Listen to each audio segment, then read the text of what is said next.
कृष्णाय वयं नमः।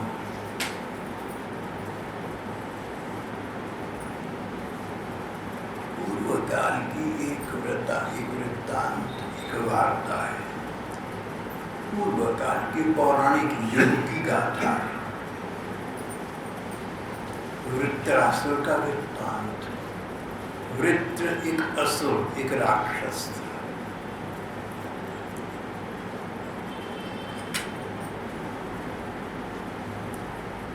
उस युग में राक्षसों का, दैत्यों का और देवताओं का सदा झगड़ा चलता रहता था। देवता स्वर्ग में रहकर सुख पाती हैं, अनंत ऐश्वर्य का उपभोग करती हैं। दैत्य चाहते हैं, राक्षस चाहते हैं कि हम इनके स्वर्ग छीन दें, इनको निकाल दें और स्वर्ग के अतुल अमित सुखों का उपभोग हम करें।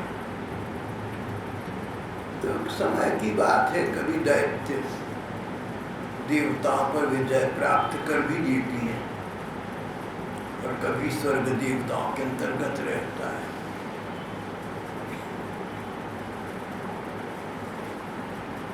कथा कहानियां पढ़ो तो ऐसा लगता है कि जितने दैत्य हैं, राक्षस हैं,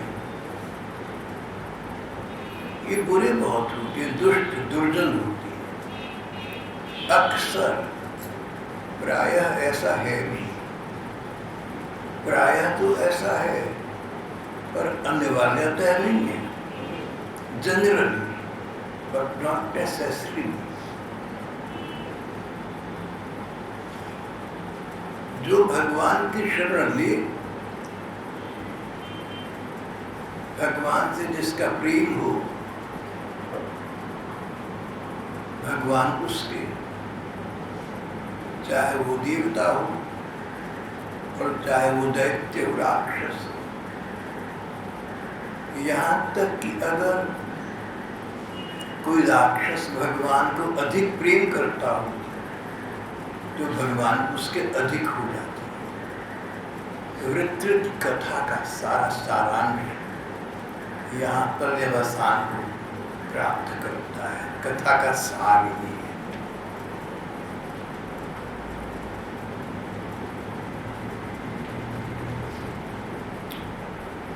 एक बार की बात है, स्वर्ग का साम्राज्य देवताओं के पास था। देवताओं के राजा इंद्र कहलाते हैं। देवराज इंद्र का साम्राज्य, उनकी ऐश्वर्य लक्ष्मी, उनका वर्चस्व सारे ब्रह्मांड में व्याप्त था। अब देवता हैं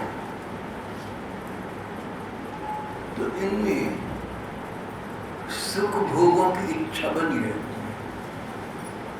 संसार के, शरीर के सुखों के पीछे इनका बहुत मन लगा रहता है। जैसे खेल खिलौने दे दो तो बच्चा उनमें लग जाए तो माँ फिर अपने अन्य कामों में लगी रहती है। इस प्रकार देवता संसार के सुख भोगों में लगे रहते हैं तो भगवान अपने स्वरूप में, स्वरूपानंद में मग्न रहती हैं। जानते हैं कि देवता सुख भोग में सुखी है तो इनको लगा रहने।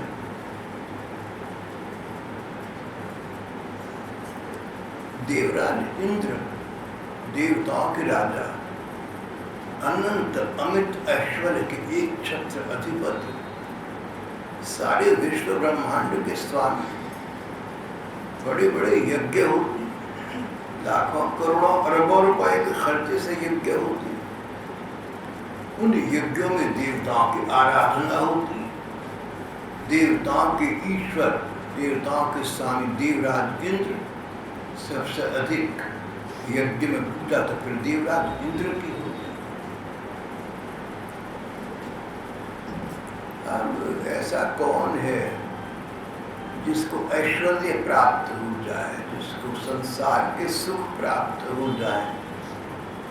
संसार के सुख प्राप्त होना एक बात है, और संसार के सुखों में सुख बुद्धि होना दूसरी बात है। ये दो बातें अलग अलग हैं। सुख प्राप्त होना पुण्य कर्मों का फल है। तभी तो देखो ना, सबको तो आज सुख प्राप्त नहीं हुआ है। सुख प्राप्त होना पुण्य कर्मों का फल है। सुख का उपभोग करना एक बात है, उसको सब कुछ समझना दूसरी बात है।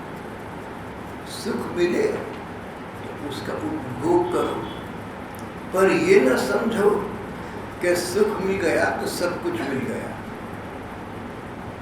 सुख में सुख बुद्धि न रखो, ऐसा हमारी महात्माओं का कहना है। जैसे एक व्यक्ति तृप्त है, खाना पीना खाकर संतुष्ट है, पेट भरा हुआ है, बर्फी उसे बहुत अच्छी लगती है, और आज उसे खाना खाने के बाद बर्फी में खूब खाने को मिल गई। अब आपने कहा और खा ली, तो बोला भी अब नहीं खा सकते। लॉ ऑफ डिमिनिशिंग लिबिडिटी, कहाँ तक खा लोगे, कहाँ तक पचा लोगे। अब जो व्यक्ति तृप्त हो चुका, पूर्ण तृप्त हो चुका, तुम उसके मुंह में बर्फी ठूस दो तो जबरदस्ती निगल ले या उगल दे अलग बात है, पर उसको सुख नहीं मिलेगा। उस बर्फी में उसकी सुख बुद्धि नहीं है। भले ही बर्फी का शौकीन था, पर इतनी खा चुका क्या अधिक खाने की गुंजाइश नहीं है। खाएगा तो वॉमिटिंग, खाएगा तो वजन हो जाएगा, खाएगा तो बुरा लगेगा। अब उससे पूछो कि तेरे मुंह में बर्फी ठूसी थी, तुझे बर्फी का स्वाद खट्टा मीठा फीका कैसा लगा? तो कहेगा मीठा लगा। अब मीठा तो लगा, बर्फी मीठी है तो मीठी लगी, लेकिन उसको सुख नहीं मिला। संसार के सुखों का उपभोग करो, लेकिन ये न समझो कि सब कुछ यही मिल गया हमें। सब कुछ तो अगर है तो भगवान के चरणों में। सुख भोगना और सुख में सुख बुद्धि होना, ये बड़ी बारीकी की बात है। ये अंतर, ये भेद सब तुम समझ नहीं पाते। ज्ञानवान व्यक्ति, विवेकवान व्यक्ति इस बात को समझता है। सुख भोग एक बात है और उसमें सुख बुद्धि दूसरी बात है। हमारी धर्म ग्रंथ कहते हैं कि भगवान का दिया गया प्रसाद समय कर सुख को भोगो, पर सुख बुद्धि मत रखो। ये न समझो कि सब कुछ है। सुख बुद्धि भगवान है। देवराज इंद्र को ऐश्वर्य का बड़ा अभिमान हो गया। देवताओं को भी अभिमान हो जाता है, फिर मनुष्यों को कैसे न हो जाएगा? तो मनुष्यों को तो अपने को समझा कर रखना चाहिए भैया। देवताओं तक को अभिमान अहंकार हो जाता है, कहीं मुझे न हो जाए, अपने को बचा के रखना। देवराज इंद्र को इतना अहंकार, इतना अभिमान हो गया अपने ऐश्वर्य लक्ष्मी का कि एक दिन जब सभा में गुरुदेव श्री बृहस्पति जी महाराज आए, तो देवराज इंद्र ने अनदेखा कर दिया। ऐसे बैठे रहे मानो देखा न हो, उठकर खड़े होते, नतमस्तक अभिनंदन करते, कुछ न। बृहस्पति जी भक्ति भाव वाली, सोचा अगर देवराज को मेरी इच्छा नहीं है तो मैं सभा में क्यों बैठकर समय नष्ट करूं, भगवान का भजन करता हूं। वो बैठी नहीं, वापस चली गई। देखो, वो डंडा खड़ा नहीं किया, शोर नहीं बचाया, झमेला नहीं करा। कहीं तुम किसी समुदाय में जाओ, किसी सभा सोसाइटी में जाओ, किसी सत्संग में जाओ, कहीं जाओ और तुम्हारा सम्मान हुआ, तो वहाँ पर कोई कांड खड़ा मत कर देना, कोई भी तंडा खड़ा मत कर देना। डोंट क्रिएट ए मैस, शोर मचा दो, वहाँ लोगों के बीच में बात बढ़े, झमेला झंझट हो गए। हाँ, पता चल गया कि मेरी आवश्यकता यहाँ नहीं है, तो शांत भाव से उठे, सभा को नमस्कार किया, अपने स्थान पर वापस आ गए। देवगुरु श्री बृहस्पति जी ने ऐसा ही किया, वापस आ गए। जिन दिनों की कथा चल रही है, उस समय का वातावरण ये था कि गुरु लोगों में योग की बहुत शक्ति होती थी और योग शक्ति से वो असंभव बात को संभव कर सकते थे, मृतक व्यक्ति को जीवित कर सकते थे। इतनी योग की शक्ति थी, अपार योग धन, तपोबल, तपोधन, मनोबल। और इस प्रकार की परम समर्थ गुरुदेव तिरस्कृत होकर वापस चले जाएं तो सभा का क्या होगा, देव सभा का क्या होगा, देवताओं का क्या होगा। बृहस्पति चले गए। अब इंद्र को बान होश आई, अरे मैंने तो बहुत नासमझी कर दी, मैं अपने ऐश्वर्य मद में गुरुदेव का सम्मान न कर सका, मेरे से तो बुरा हुआ।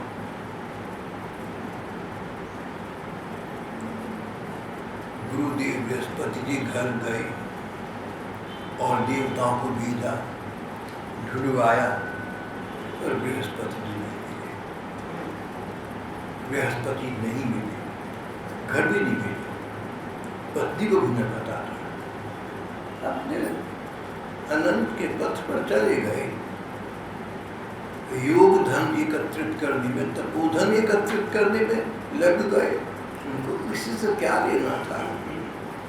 देवताओं के गुरु बने तो देवताओं पर कृपा करके बने, ब्रह्मा जी के कहने से बने, नहीं तो कोई लेना देना था नहीं।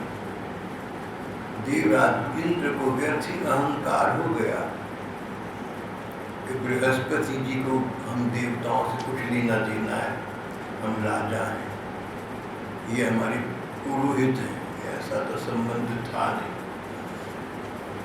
बहुत खोज करने पर भी बृहस्पति जी का पता न चला। अब देवता इंद्र इत्यादि घबराए, सोचा अवश्य ही हमारे पर कोई संकट आने वाला है, कोई विपत्ति आने वाली है।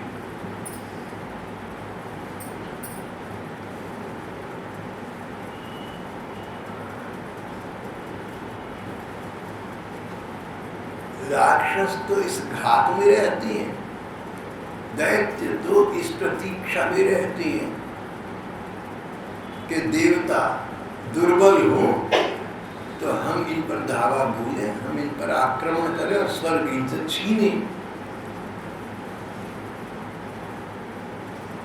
वही हुआ। अब देवताओं के पास दैत्यों से बचने का कोई उपाय न रहा। जो अमोघ बाण था, अमृत था, बृहस्पति जी के रूप में, उसको तो गंवा चुके। और भागे हुए ब्रह्मा जी के पास गए। ब्रह्मा जी ने सारी सृष्टि की, देवताओं को ब्रह्मा जी ने बनाया, दैत्यों को ब्रह्मा जी ने बनाया, हमें आपको ब्रह्मा जी ने, चनों को ब्रह्मा जी ने बताया। ये सब आप कथा सुनिए।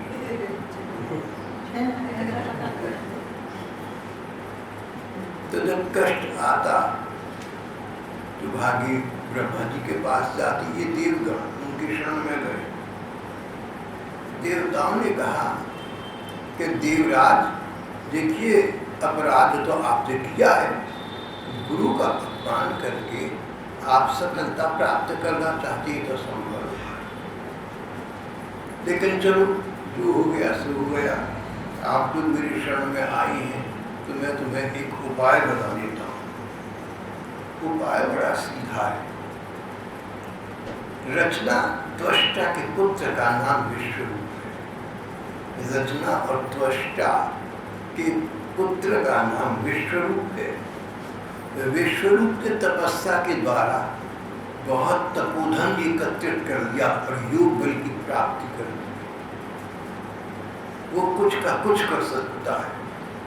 तुम लोग विश्वरूप के पास जाओ, उनकी सेवा करो।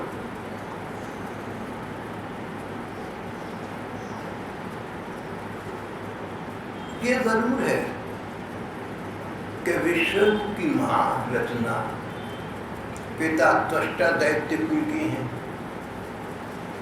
विश्वरूप की दैत्यों के प्रति कोई आदर भावना, कोई हित भावना तो हो, पर तुम्हें उससे क्या लेना है? वेद वेदांत के पारंगत विद्वान हैं, यज्ञ करने कराने के सक्षम हैं। तुम जाकर उनकी सेवा करो, विश्वरूप के पीछे पड़ जाओ और उन्हें जैसे तैसे मनाकर अपने पुरोहित के रूप में तब तक के लिए स्थापित कर दो जब तक बृहस्पति जी महाराज किसी प्रकार वापस न आए। देवता और इंद्र मिलकर विश्वरूप के पास पहुंचे। बोले भैया विश्वरूप, तुम्हारा भला हो।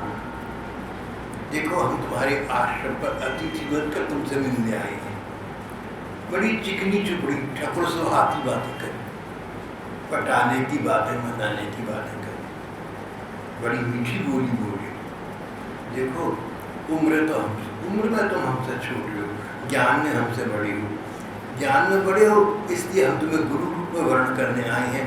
उम्र में हमसे छोटे हो, हमारा आदर करना तुम्हारा काम।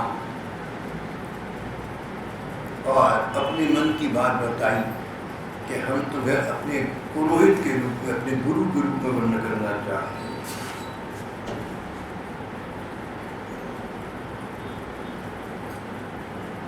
विश्वरूप सब समझ गए। विश्वरूप ने कहा, देवताओं आप लोग उम्र में बड़ी हैं तो क्या हुआ, ज्ञान में भी तो बड़ी हैं।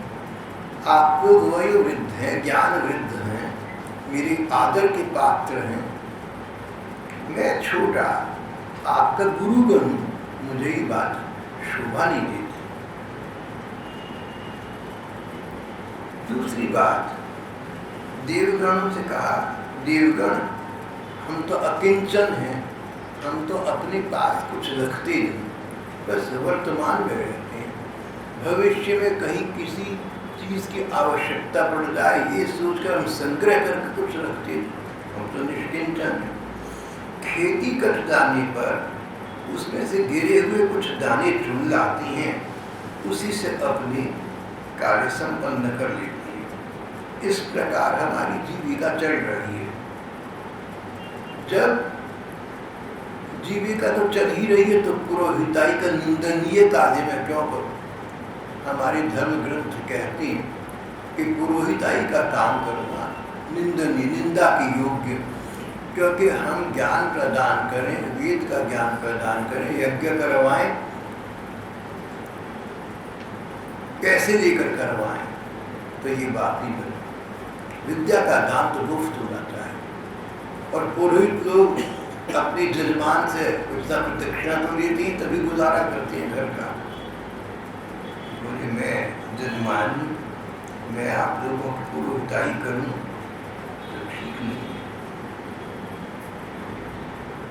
समझ नहीं आ रहा कि मैं क्या करूं। मैं धर्म संकट घुस गया। अब आप मेरी स्थिति का अवलोकन करके, पर्यवेक्षण करके, जायजा लेकर आप लोग बताइए भला क्या मुझे पुरोहिताई करनी चाहिए? देवताओं ने कहा, बेटा आवश्यकता पड़ने पर और दूसरों के हित में महापुरुष कुछ कर देते हैं।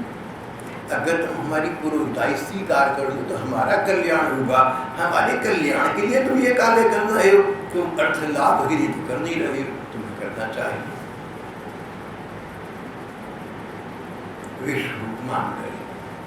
जब तक गुरुदेव बृहस्पति जी वापस नहीं आते, मैं आपके गुरु पद पर कार्य करूंगा।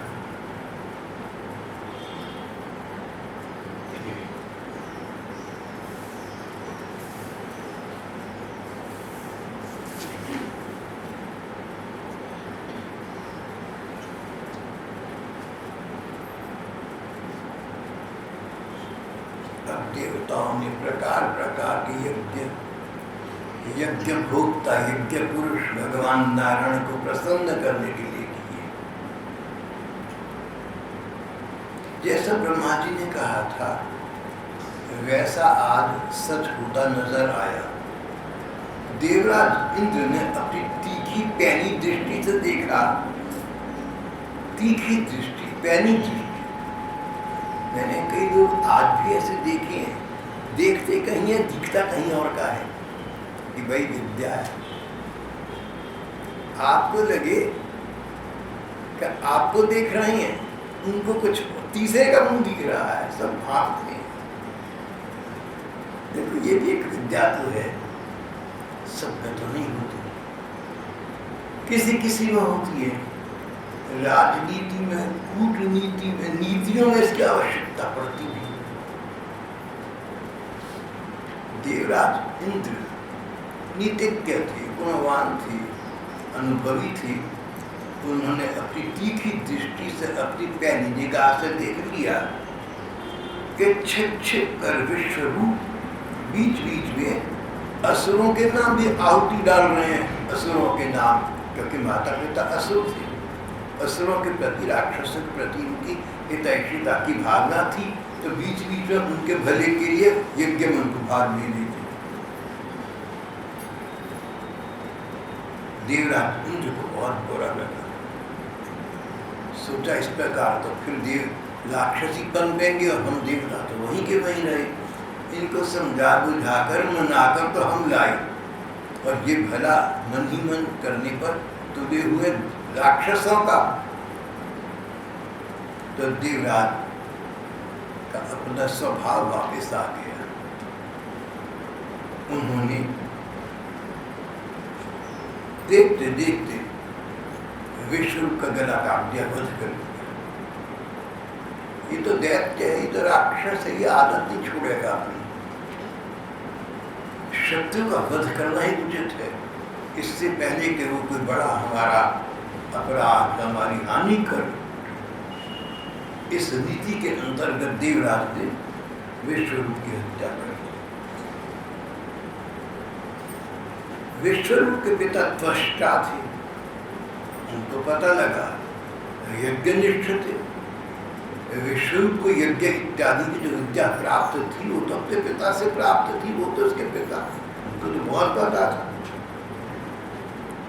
विश्वरूप ने एकदम एक अभिसार मंत्र का आयोजन किया, एक ऐसे यज्ञ का आह्वान किया जिसमें बदला लेने की भावना हो, किसी से प्रतिशोध की कामना, और अंतिम आहुति, अभिमंत्रित आहुति डाली ये कहकर कि इंद्र है जिसको मारने वाला,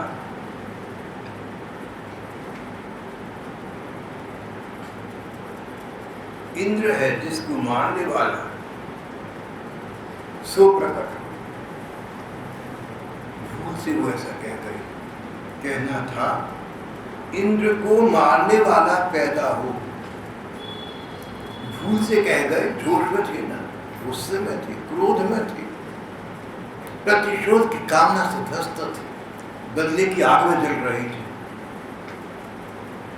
विवेक खो बैठता है व्यक्ति अपना, क्रोध में, आवेग में विवेक नहीं रहता, वैराग्य नहीं रहता, समझ नहीं रहती। कहना था इंद्र को मारने वाला दैत्य प्रकट हो, और कह बैठे इंद्र है जिसको मारने वाला सो प्रकट हो। भूल से अक्षर बदल कर, स्लिप ऑफ टंग जिसे अंग्रेजी में कहते हैं। इंद्र शत्रु विवधस्व,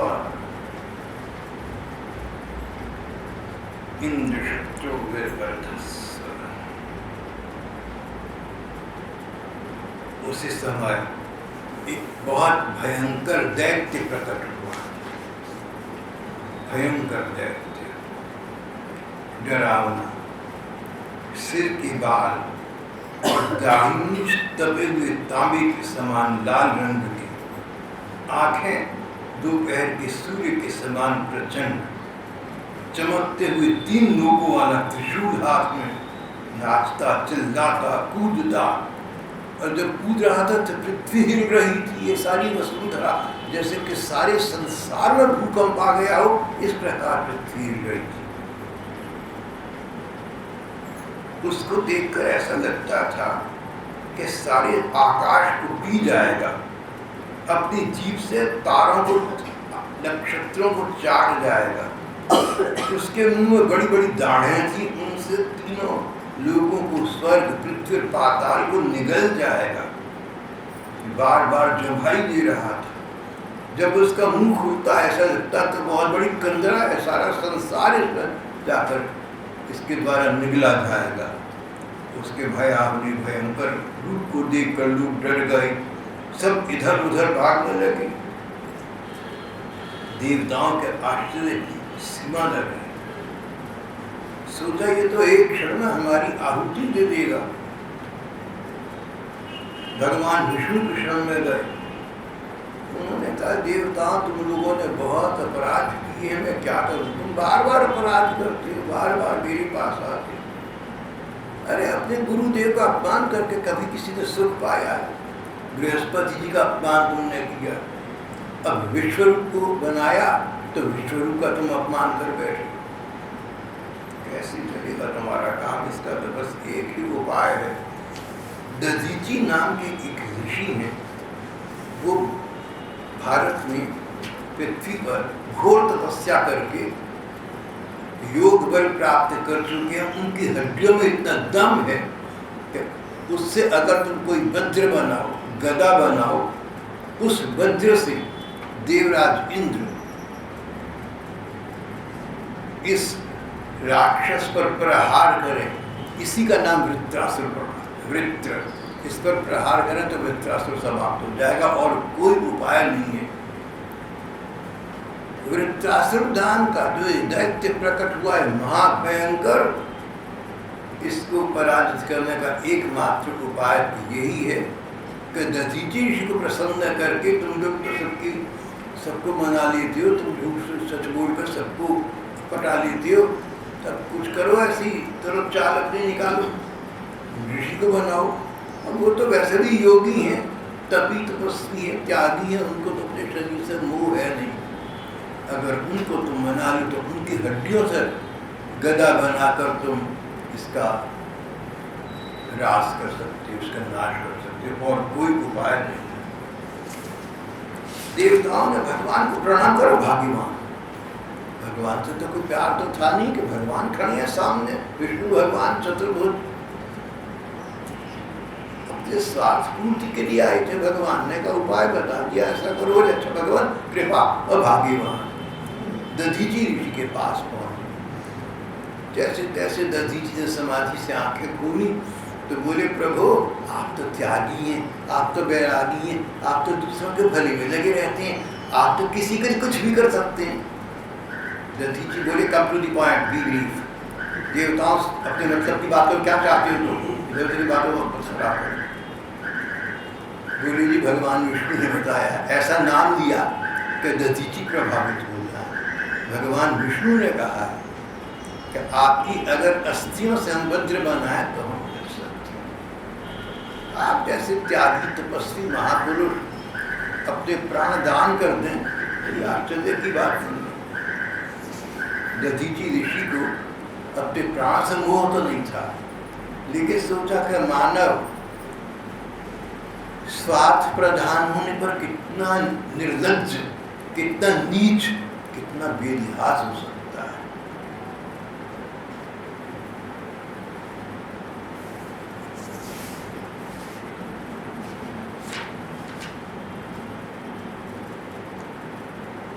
बोले देवताओं, मैं अपना शरीर आप लोगों के लिए तुरंत विसर्जित करने को, शरीर छोड़ने को तैयार हूं। क्यों नहीं? मैं इसको नहीं छोड़ूंगा तो एक दिन मुझे ये छोड़ देगा। ये जो शरीर है, किसी के भले के लिए स्वयं छोड़ दो, किसी का भला तो हो गया।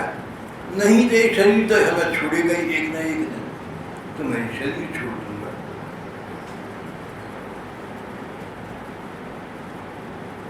ठीक है, मैं तुम्हारे दुख में दुखी और तुम्हारी सुख में सुखी हूँ।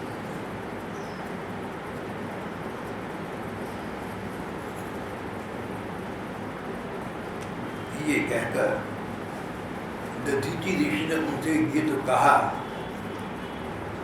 कि देवताओं सब जानते हैं कि शरीर एक दिन जाने वाला है, लेकिन जब तक जाना जाता नहीं तब तक कोई स्वयं जा तक चला जाए। प्राण से मोह तो सभी का होता है, लेकिन आप लोगों ने अपने लज्जा संकोच का त्याग करके मुझसे प्रार्थना की है, तो इससे पहले कि शरीर विजय त्यागे मैं इसका त्याग कर देता हूँ आपके लिए, आप लोग अस्त्रिय दे जाए। दधीचि ऋषि ने अथर्ववेद के अनुसार योग की अग्नि में अपने शरीर को आहुति दे दी, जला दिया। देखते देखते अग्नि ज्वालाएं उठी, लपटें उठी, दधीचि ऋषि के हड्डियां रह गई, राख पड़ी रह गई। अभी कुछ मिनट पहले दधीचि नाम के जो तत्वदृष्टा ऋषि थे, अब थोड़ी सी हड्डियां और राख बन गई थी। सभी जीवों का यही हाल होना है। ये तो देवताओं ने फिर त्वरा दिखाई, जल्दबाजी, जल्दी से हड्डियां एकत्रित की, भगे और स्थान पर जाकर उन हड्डियों का एक वज्र बनवाया। वज्र बनवाकर अब हौसला आ गया था, अब भागे हुए पहुंचे दैत्यों के पास। अब युद्ध करने को आए हैं, तुम्हें हमारा स्वर्ग खाली करना होगा, वापस करना होगा। देवताओं का और दैत्यों का घोर संग्राम।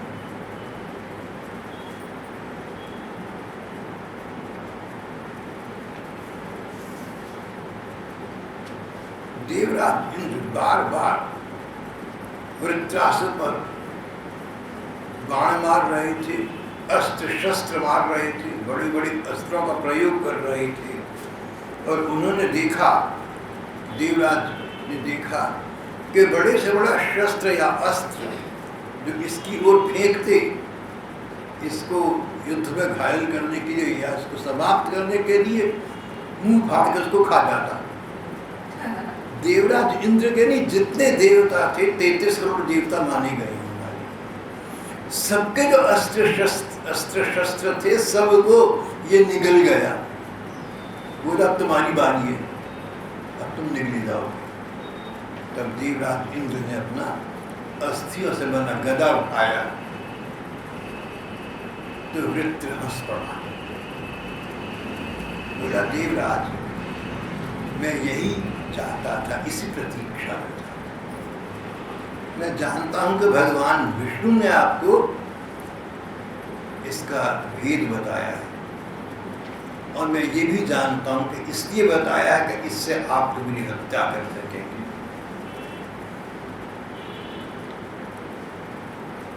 वृत्रासुर ने अट्टहास किया, जैसे मजाक उड़ाकर, खिल्ली उड़ाकर हंसते, जोर से हंसा, अट्टहास किया। बोला देवराज, अब कुछ क्षणों के अंदर आप मेरी हत्या कर चुके होंगे, मैं आपके अवसर जरूर दूंगा। कारण श्री कृष्ण मुझसे प्रसन्न है, भगवान मेरी, आपके नहीं। आपके तो सुख भोग है, आपकी तो अप्सराएं हैं, आपके लिए तो रुपया पैसा दौलत धन लक्ष्मी ये सब है, और मैं इन सब को बहुत दूर रखकर, मैं तो इनकी परवाह नहीं करता, मैं तो कृष्ण प्रेम चाहता हूँ। मैंने भगवान से उनके प्यार पाने के लिए हरदम लालसा रखी। ये कहते कहते उस घोर भयंकर संग्राम में वृत्रासुर कहते कहते भगवान कृष्ण ये शब्द बोलते बोलते श्री कृष्ण के ध्यान में तल्लीन हो गया, भूल गया था मैं युद्ध में, मेरे शत्रु चारों ओर प्रहार करने को खड़े हैं, भूल गया भगवान का प्यार, भगवान का प्रेम, भगवान का ज्ञान। नयन निमीलित कर ली, और जैसे गोपी हैं ऐसा समझती थी कि श्री कृष्ण आ गए हैं, उनसे बातें करने लगती थी। इसी प्रकार से वृत्रासुर अजात पक्षा इव मातरम खगा स्तन्यम यथा वत्सधरा रुधार्था प्रियं प्रियेव विशुद्धं विषण्णामनुवृन्दाक्षति दृश्यते त्वाम्। कृष्ण मेरे ठाकुर मेरे स्वामी, मैं तुम्हें जानता हूँ, तुम जानते हो कि मैं तुम्हें जानता हूँ। तुमने बालक बना दी ऐसी कि तुम्हारी पास में शीघ्र पहुंच जाऊं। ये युद्ध, ये सब कुछ तो तुम्हारा नाटक है। ये नाटक तुम्हारा इसलिए है कि तुम जानते हो कि तुम्हारी प्रतीक्षा कर रहा हूं। पक्षियों के पंखहीन बच्चे अपनी माँ की बाट जोते रहते हैं। पक्षियों के पंखहीन बच्चे, पक्षियों के छोटे छोटे बच्चे जिनको उड़ना नहीं आता, जिनके पंख नहीं उगे, बैठे बैठे भूखे प्यासे बेचारी पक्षियों के बच्चे सामने देखते रहते हैं कि हमारी माँ आएगी तो हमारी भूख चुपका डालेंगी।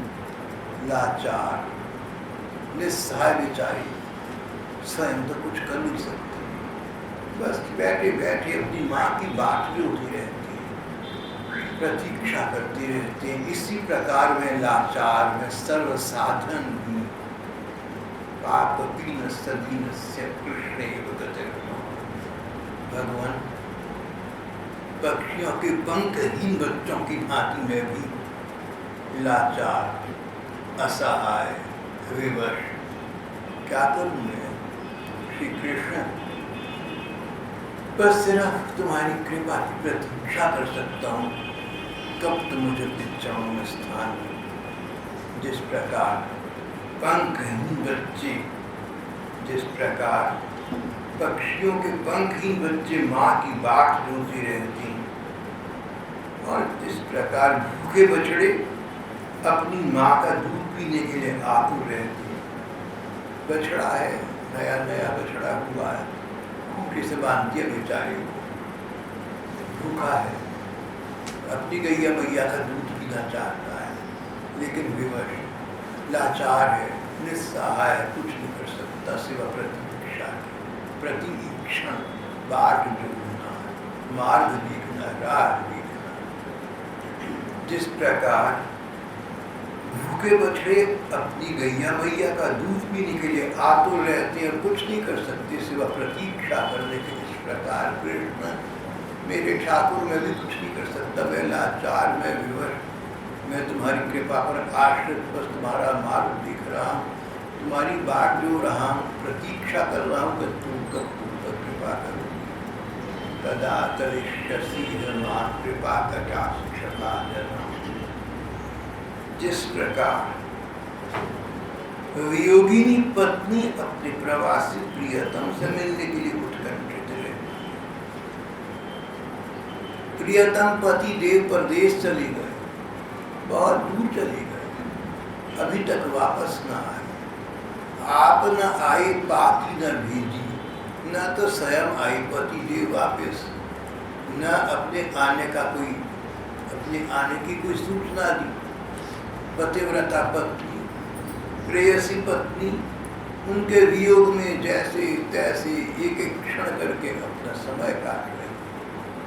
युगायतम निमेषेण चक्षुषा प्रावृषायतम शून्यायतम जगत सर्वं गोविंद विरहिम।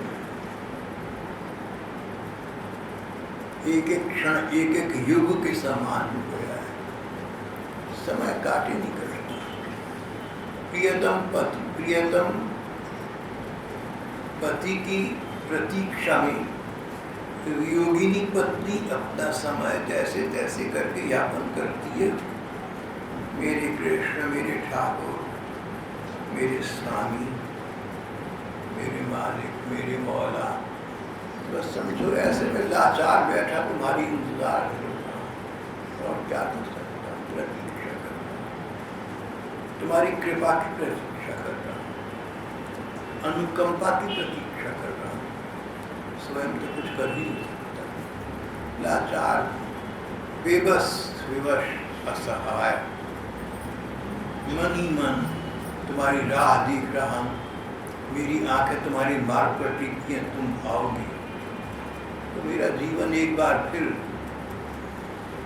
फिर हरा भरा हो जाएगा, धन धान्य संपन्न हो जाएगा। नहीं तो ये शुष्क, ये नीरस जीवन इसी प्रकार समाप्त हो जाएगा। कमल नयन श्याम सुंदर, मेरा मन आपके लिए बहुत ही उत्कंठित हो रहा है, आपके लिए बहुत ही त्वरित हो रहा है, बहुत ही तड़प रहा है, तरस रहा है। मेरे मन की ओर देखो, आओ आओ, मेरे इस वर्तमान जीवन का अंत करो और मेरी अनंत जीवन में अपने चरणों में मुझे अमर स्थान प्रदान करो। ये सुख भोग, ये धन संपदा इन देवताओं को मुबारक हो। ये खेल खिलौने, ये लॉलीपॉप और आइसक्रीम इन देवताओं के लिए है। मुझे तो तुम्हारी आवश्यकता है, मैं तुम्हें जानना हूँ।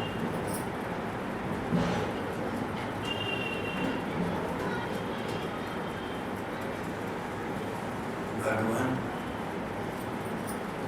जैसे जीवित रहने के लिए व्यक्ति को सांस की आवश्यकता है, सांस लेने की आवश्यकता पड़ती है, श्वास के बिना व्यक्ति निर्जीव हो जाता है। इस प्रकार मुझे तुम्हारी आवश्यकता है, प्राण रखने के लिए, जीवन यापन करने के लिए। मेरे श्वास तुम हो, मेरे रोम रोम में तुम हो, मेरी आत्मा तुम्हारी में है। प्राण हमारो वहाँ वसत है, यहाँ तो खाली खो। ये जो शरीर है मेरा, ये तो डिब्बा है, जो जान है वो तो तुम्हारी में रहती है। इस प्रकार प्राण प्राणी श्याम सुंदर श्री कृष्ण मैं प्रतीक्षा कर रहा हूँ, आओ मुझे तेरे चरणों में स्वीकार कर लो। भगवान, मैं तो मुक्ति नहीं चाहता, भुक्ति तो चाहता, भुक्ति भोग, मैं भुक्ति तो चाहता नहीं, मैं तो मुक्ति भी नहीं चाहता, मोक्ष भी नहीं चाहता। मैं तो तुम्हारे चरणों की सेवा चाहता हूँ, मैं तो तुम्हारा सानिध्य चाहता हूँ, मैं तो तुम्हारे आसपास रहना चाहता हूँ, मैं तो तुम्हारे संग और सेवा का सुख चाहता हूँ। भगवान, जन्म मृत्यु होते नहीं, मुझे कोई चिंता नहीं, परंतु जहाँ जहाँ जिस जिस योनि में जाऊँ आपके प्रेमी भक्तों से मेरा प्रेम बना रही, बस यही चाहता हूँ। इस प्रकार मैं तुम्हें प्राप्त करूँगा।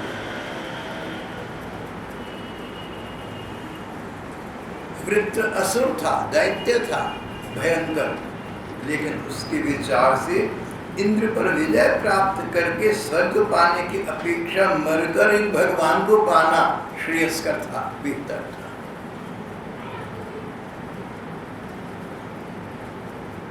और वही हुआ। दधीची ऋषि की अस्थियों से बनी गदा से प्रहार होने पर वृत्र नाम की असुर की हत्या हुई, वध हो गया।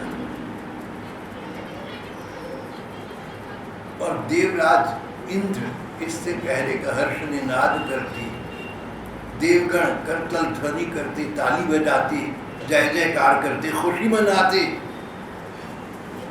सब चकित होकर, यहाँ तक कि लज्जित होकर देख रहे थे कि इनको क्या मिला, किसी की हत्या करके क्या मिला। संसार के शरीर के सुख जो क्षणिक होते, और जिसको मारा जो राक्षस कहलाता था, वृत्र नाम का असुर, जैसे ही मरकर गिरा उसके आत्म ज्योति बाहर आई, अंतरात्मा, उसकी जीवात्मा बाहर आया, उसकी आत्म ज्योति बाहर आई और देखते देखते ऊपर आकाश में भगवत चरणों में विलीन हो गई। जो उसने चाहा था उससे प्राप्त हो गया।